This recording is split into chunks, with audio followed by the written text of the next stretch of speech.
বাংলার সবচাইতে জনপ্রিয় জননেতা নওশাদ সিদ্দিকীকে আটকাতে পারেনি। আর এই হাজারো নওশাদ সিদ্দিকী আজকে প্রমাণ দিচ্ছে মমতা ব্যানার্জি তোমার মৃত্যু ঘণ্টাটা এই নওশাদ সিদ্দিকীরা বাজাবার জন্য এসেছে। কিন্তু শুভেন্দু অধিকারী তার কাঁথি শহরে যে পেট্রোল পাম্প আছে, শুভেন্দু অধিকারীর উদ্দেশ্যে বলতে চায়, আপনি হিন্দু হিন্দু ভাই ভাই স্লোগান দিন, আপনার ওই 5 কাউন্টার বিশিষ্ট যে বড় পেট্রোল পাম্পটা আছে সেই পেট্রোল পাম্পে আপনি একটা বড় ব্যানার লাগান, হিন্দু হিন্দু ভাই ভাই, মুসলমানের তেল নাই। ও মুসলমানের সঙ্গে তেলের ব্যবসা করব আর হিন্দু হিন্দু ভাই ভাই স্লোগান দেব। শুভেন্দু অধিকারীরা হিন্দু রাষ্ট্রের স্লোগান দিচ্ছে। ভাই কারোর আপত্তি আছে যদি হিন্দু রাষ্ট্র করতে পারো? ভারতবর্ষের মানুষ করতে তোমাদের দেবে না, দেশের মানুষ তো দেবে না, সেটা তো অন্য প্রশ্ন। আমার ব্যক্তিগতভাবে কোনো আপত্তি নেই, কিন্তু শুভেন্দু অধিকারীদের কাছে প্রশ্ন, তোমরা যে হিন্দু রাষ্ট্র গঠন করবে সেই হিন্দু রাষ্ট্রে কি তোমরা মোদি এই গ্যারান্টি দিতে পারবে, অমিত শাহ এই গ্যারান্টি দিতে পারবে যে মুসলমানরা না হলে টায়ার পাংচার সারিয়ে তারা খাবার জোগাড় করে, তারা আজীবন টায়ার পাংচারই সারিয়ে যাবে? তোমাকে তা নিয়ে ভাবতে হবে না। তুমি যে সরকারে আছো, তুমি গ্যারান্টি দাও আমার প্রত্যেকটা ঘরের হিন্দু সন্তানের কর্মসংস্থানের ব্যবস্থা করতে পারবে? সে গ্যারান্টি তুমি দিতে পারবে না। তুমি গ্যারান্টি দিতে পারবে যদি হিন্দু রাষ্ট্র গঠিত হয় তাহলে মুসলমান, খ্রিস্ট থেকে আরম্ভ করে আদিবাসী অন্যান্য জনজাতির যত মানুষ আছে তারা 60 টাকা মিনিকেট চাল কিনে খাবে, আর হিন্দু ঘরের সন্তান, হিন্দু ঘরের বাপ ভাইয়েরা তারা 30 টাকা কেজি চাল কিনে খাবে। এই গ্যারান্টি তুমি দিতে পারবে শুভেন্দু অধিকারী? তবে হিন্দু রাষ্ট্র গঠনের কথা বলো। হিন্দু রাষ্ট্র গঠনের কথা বলছো, হিন্দু হিন্দু ভাই ভাইয়ের কথা বলছো, আমাদের কোনো আপত্তি নেই। আমি ব্যক্তিগতভাবে বা আমার পার্টির চেয়ারম্যান ব্যক্তিগতভাবে আমরা দায়িত্ব নিয়ে বলছি, আমার মনে হয় এই মুহূর্তে ভারতবর্ষে হাতে গোনা কয়েকটা রাজনৈতিক দল আছে যারা সেকুলারিজমকে প্র্যাকটিস করে, যারা ধর্মনিরপেক্ষতা প্র্যাকটিস করে। শুভেন্দু অধিকারীদের উদ্দেশ্যে জানাতে চাই, আরজি করে তিলোত্তমা বিচার পেল না কেন? যদি হিন্দু হিন্দু ভাই ভাই হয় তাহলে তিলোত্তমার বাবা তো নওশাদ সিদ্দিকীর বংশধর ছিলেন না। তিলোত্তমার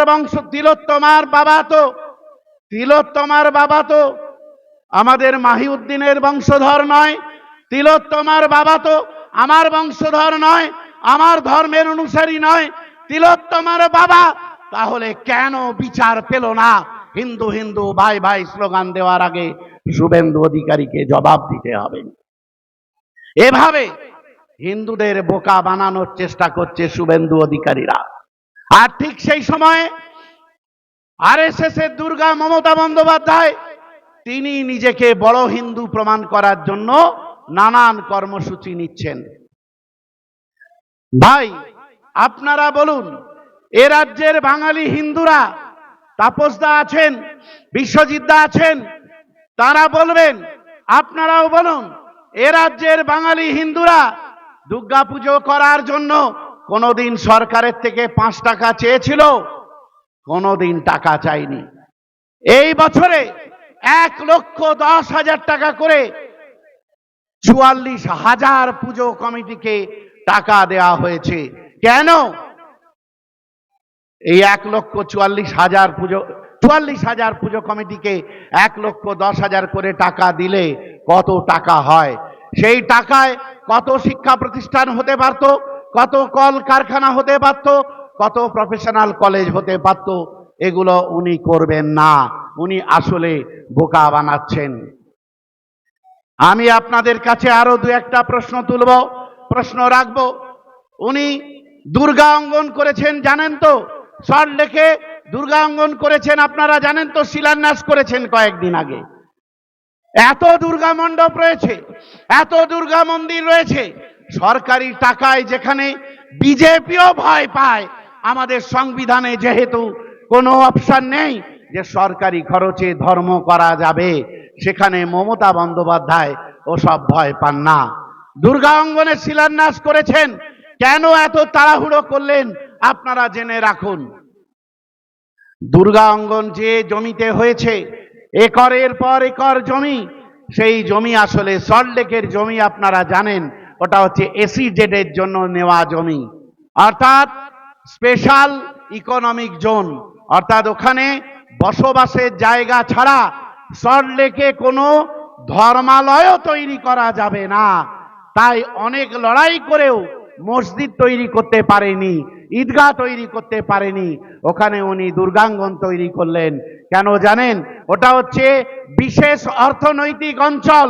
এই বিশেষ অর্থনৈতিক অঞ্চলে অর্থনৈতিক উন্নয়নের কাজ ছাড়া আর কোনো কাজ করা যাবে না। বোধহয় মমতা ব্যানার্জি ভাবছেন আমার যাওয়ার পালা এসেছে, তাই তাড়াতাড়ি ওটা দুর্গা অঙ্গন করে দাও, যাতে অর্থনৈতিক অঞ্চল আর না থাকে। আপনারা জানেন মহাকালের মন্দির, শিলিগুড়িতে মহাকালের মন্দির হয়েছে, সেখানে শিলান্যাস করেছেন। আপনারা জানেন কিনা জানি না, আমি জানানোর জন্য বলছি। এই যে মহাকালের মন্দির যেখানে হবে, সেই জমিটা নেওয়া হয়েছিল এ রাজ্যে বাম সরকারের আমলে, যখন পৌরমন্ত্রী ছিলেন অশোক ভট্টাচার্য। তখন ওখানে শিল্প তৈরি করার জন্য, শিল্প নিগম তৈরি করার জন্য, শিল্প তৈরি করার জন্য ওই জমি নেওয়া হয়েছিল। মমতা ব্যানার্জি চান না এই বাংলার উন্নয়ন, তাই মমতা ব্যানার্জি দেখলেন আমার সরকার চলে গেলে, নওশাদ সিদ্দিকীদের সরকার, জোটের সরকার যদি এসে যায়, তাহলে এই ফাঁকা জমিতে শিল্প হয়ে যাবে, সবার হাতে কাজ এসে যাবে, SEZ সবার হাতে কাজ এসে যাবে।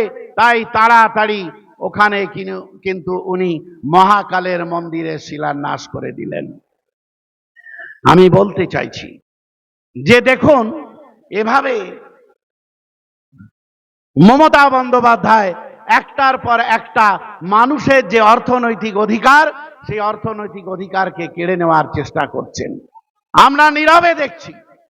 আর দায়িত্ব নিয়ে বলছি যে ওয়াকফ আইন পাস হওয়ার পরে, ওয়াকফ আইন পাস হওয়ার পরে এই ওয়াকফ আইনের বিরুদ্ধে পশ্চিম বাংলায় কেউ প্রতিবাদ করেননি, এ কথা আমি বলছি না।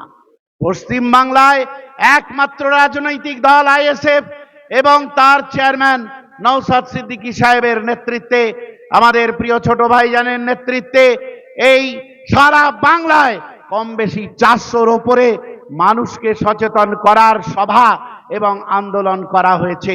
উনি কলকাতার বুকে গ্রেপ্তার পর্যন্ত হয়েছেন, সরকার গ্রেপ্তার পর্যন্ত করেছে। আর তাই মমতা ব্যানার্জি বললেন যে নওশাদ সিদ্দিকী তো লড়াই করছে, তাহলে চলো একটা বার্তা দিই। মুর্শিদাবাদের মতো জেলা, সেখানে গিয়ে মমতা ব্যানার্জি বলে এলেন যে ওয়াকফ সম্পত্তি আমি সুরক্ষিত রাখবো, ওয়াকফ সম্পত্তি নিয়ে কেউ গুলোগুলি করবে না, যদি ওয়াকফ সম্পত্তি নিয়ে কেউ গুলোগুলি করো তাহলে আমি হব তার সবচাইতে বড় শত্রু। মমতা ব্যানার্জি আমাদের পরামর্শ দিলেন, বাংলার মানুষকে, বাংলার সংখ্যালঘু মুসলমানদের পরামর্শ দিলেন, ওয়াকফ নিয়ে যদি তোমাদের আন্দোলন করতে হয় তাহলে দিল্লিতে গিয়ে আন্দোলন করো। ভালো কথা। আমি এই কথা বলেই আপনাদের শেষ করব। আপনাদেরও শপথ নিতে হবে। সামনের ভোট আসছে, বিধানসভা নির্বাচন আসছে, আমি কোথায় আন্দোলন করব মমতা ব্যানার্জি সেটা ঠিক করে দিতে পারেন না। আপনার আব্বার কবরস্থান কবর চলে যেতে পারে, আপনার আম্মার কবর চলে যেতে পারে, আপনার মসজিদ চলে যেতে পারে, আপনার খানকা চলে যেতে পারে, আপনার ঈদগাহ চলে যেতে পারে, আর আপনি আন্দোলন তো যেখানে চলে যাবে সেই মাটিতেই করবেন। মমতা ব্যানার্জির দলের লোকেরা যখন ভোটের সময় আপনার দরজায় গিয়ে ভোট চাইবে, তখন দরজার সামনে প্ল্যাকার্ড টাঙিয়ে রাখবেন, দরজার সামনে একটা নোটিশ টাঙিয়ে রাখবেন, দরজার সামনে লিখে রাখবেন ওয়াকফ আন্দোলন আমরা এখানেই করব, আর তোমাদের যদি ভোট চাইবার দরকার হয় তাহলে তোমরা দিল্লি চলে যাও, দিল্লি চলে গিয়ে ভোট চাও। ভাই মনে আছে তো 2 বছর আগের ঘটনা? মনে আছে তো? আমরা রানী রাসমণি রোডে সভা করছিলাম, তাই না?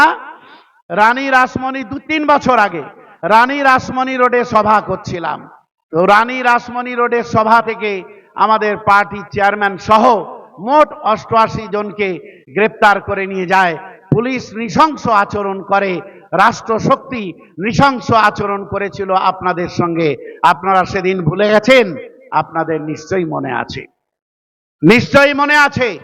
গত 2 বছর আমরা যাতে সভা না করতে পারি, তাই গত বছরের আগের বছর অর্থাৎ 2 বছর আগে বলল নেতাজি ইন্ডোর স্টেডিয়ামে হাতে গোনা 50 জনকে নিয়ে জনসভা করো।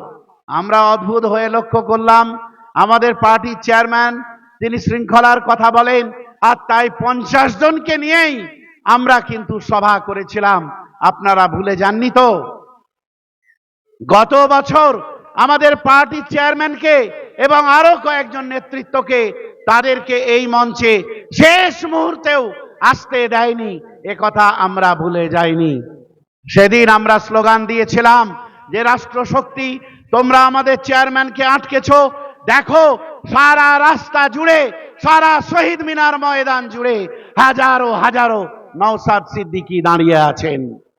আর এই নওশাদ সিদ্দিকীরা যে চলে যাচ্ছেন বাড়িতে, এবং আগামী বছর সবাই এক একটা নওশাদ সিদ্দিকী হয়ে এই শহীদ মিনার ময়দানে আসবে।